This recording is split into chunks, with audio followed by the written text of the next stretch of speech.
Bonjour à tous et merci de suivre ce 6h30.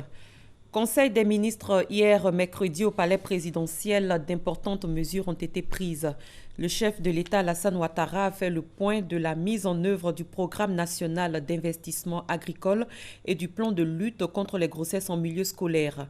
Plus d'1,2 million emplois ont été créés dans le secteur agricole de 2012-2015 dans le cadre du PENIA.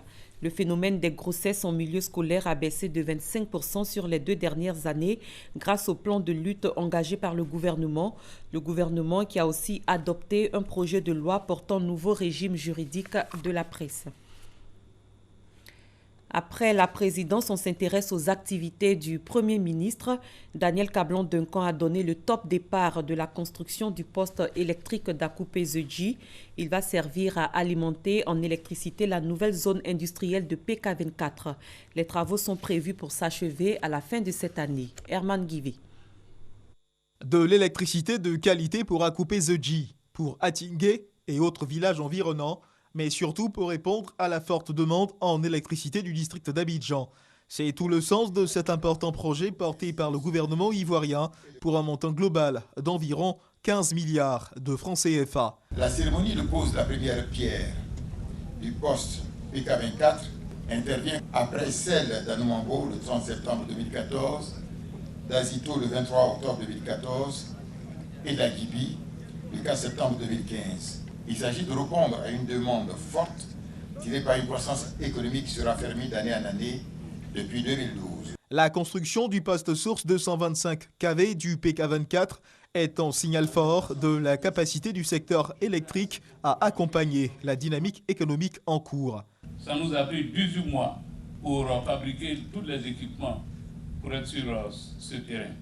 Le présent projet d'Akoupé-Zedji est le 7e chantier de création et de renforcement des postes sources depuis 2011, contre un seul sur la décennie précédente, ce qui illustre bien les ambitions actuelles de la Côte d'Ivoire de fournir de l'électricité très bonne qualité et à moindre coût à toutes les couches socio-professionnelles de notre pays.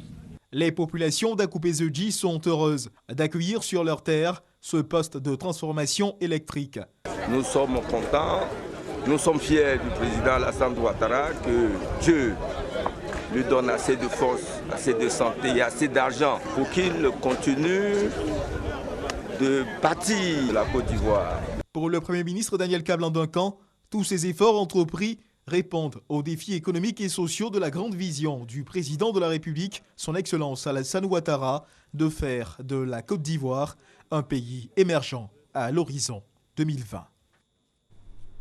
Parlons cohésion sociale, l'ex-ministre Bertin Kadé et l'ancien sous-directeur de la garde côtière, le commandant Kakou Brou, vont reprendre fonction au sein de la fonction publique. Ils ont reçu hier leurs arrêtés de réintégration des mains des ministres Pascal Abina et Maria Toukone. Ils reprennent fonction dès aujourd'hui. Sylvie Touré. Un précieux sésame qui ouvre à nouveau les portes de la fonction publique à l'ex-ministre Bertin Kadé ainsi qu'à l'ex-sous-directeur de la garde côtière, Kakou Brou. Ils pourront reprendre la craie pour l'un en sa qualité d'enseignant-chercheur, avec en sus ses avantages d'ancien ministre, et pour l'autre, son galon d'officier de la police maritime, seulement un mois après leur retour d'exil. Cela traduit effectivement que le processus de la réconciliation nationale est en marche et est une réalité. Je voudrais exprimer ma grande joie aujourd'hui de me voir au niveau de mon ministère en tant que lieutenant-colonel qui bientôt va prendre fonction et servir son pays en toute humilité, dans un esprit républicain et de façon loyale. La nouvelle est bonne et ce sont les ex-exilés qui en apprécient mieux la portée. Ce sont toutes ces actions qui participent de la cohésion nationale. Et c'est pourquoi, à cet instant précis, je voudrais lancer un appel solennel à tous ceux de nos camarades, à tous les Ivoiriens qui aujourd'hui sont encore en exil. C'est ici notre pays. C'est ici que nous devons nous développer pour faire progresser notre pays. Je sais qu'il y a eu des problèmes et qu'il y en a encore. Mais si nous sommes ici, nous pouvons chercher à négocier pour que ces problèmes-là soient réglés. Bertin Kadé et Kakou Brou ne sont pas des exceptions, encore moins des privilégiés. La mesure concerne tous les fonctionnaires qui avaient fui le pays à l'occasion de la crise post-électorale, ont précisé les représentants du gouvernement. Bon, le président de la République nous a donné des instructions pour qu'on les réintègre, tous. Quand on revient d'exil, on ne va pas en prison, au contraire, on reprend le chemin du travail. Il y a 2 semaines, il y avait plus de 100 personnes qui avaient leurs documents de réintégration sur le bureau de M. le ministre de la fonction publique qui devaient les signer. Aujourd'hui, nous remettons symboliquement à ces 2 personnes en tant que figure emblématique. Ça va continuer, ça a commencé avant et ça continue. Un message qui sonne comme un appel de la patrie à ces enfants encore réticents à s'engager sur le chemin du retour. Sur les 300 000 personnes qui avaient fui le pays en 2011, il en reste environ 45 000, dont 21 000 au Libéria, 11 500 au Ghana, 2 500 au Togo et 7 300 en Guinée. En économie, quel est l'état des lieux de l'ensemble des actions de mise à niveau du dispositif de lutte contre le blanchiment des capitaux et le financement du terrorisme? Des experts de la cellule nationale de traitement des informations financières et des représentants d'institutions financières tentent de répondre à cette question. Sephora Zegui, Adama Koni. Le blanchiment de capitaux, une pratique peu connue de la population. Le blanchiment d'argent, c'est l'argent qui n'est pas propre. Je ne connais pas le blanchiment d'argent. Le blanchiment d'argent est un délit pénal qui consiste à donner une apparence légitime à des capitaux qui, en vérité, proviennent d'activités illicites telles que le trafic de drogue, les actes criminels, la corruption, la prostitution, le trafic d'armes et certains types de fraude fiscale. La Côte d'Ivoire a mis en place un cadre législatif réglementaire et institutionnel qui a fait l'objet d'une évaluation par les experts du groupe intergouvernemental d'action contre le blanchiment d'argent en Afrique de l'Ouest, GIABA, et des partenaires au développement en 2012. Depuis, les autorités ivoiriennes s'activent à combler les lacunes relevées il y a 4 ans. Aujourd'hui, l'heure est au bilan, d'où la tenue d'un atelier de préparation d'un rapport d'évaluation. Ce qui nous a été reproché particulièrement, c'est de continuer à mettre notre dispositif national en conformité avec la Bible de la lutte contre le blanchiment de capitaux qu'on appelle les 40 recommandations du GIABA. Donc nous sommes conformes tantôt, partiellement conformes par ici et non conformes par ailleurs. Donc pour les recommandations où nous sommes non conformes ou partiellement conformes, il a été recommandé à la Côte d'Ivoire de mettre en œuvre tous les moyens pour pouvoir améliorer cette notation. La Côte d'Ivoire présentera son 4e rapport de suivi au cours de la 26e réunion de la commission technique du GIABA prévue pour se tenir en novembre prochain. Dans le domaine des transports, cela fait 3 jours que la mesure portant sur la réduction du coût du transport est entrée en vigueur. Pour faire le bilan, le directeur général du Haut Conseil du patronat des entreprises de transport routier était face à la presse.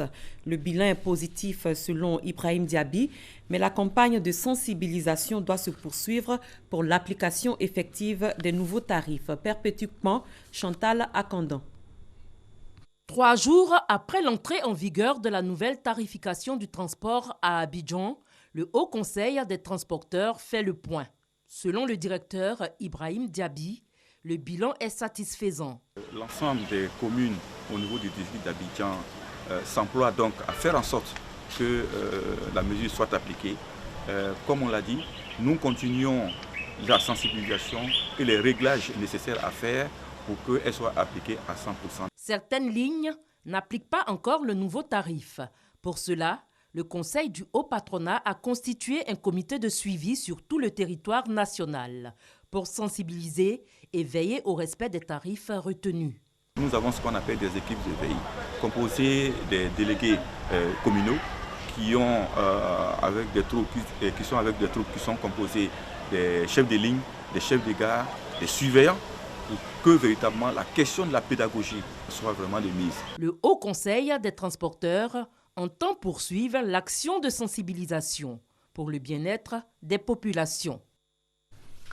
Athlétisme à présent, les athlètes ivoiriens devront prendre part aux Jeux olympiques prévus pour démarrer ce vendredi 5 août de Rio 2016 se sont envolés hier pour le Brésil. Ils sont accompagnés par le ministre de tutelle François Amichia. Avant son départ, il a animé une conférence de presse. Salima Toudia, Gabriel Zani. Les athlètes ivoiriens prêts à entrer dans les rangs des compétiteurs pour les Jeux olympiques de Rio 2016 prévus du 5 au 21 août.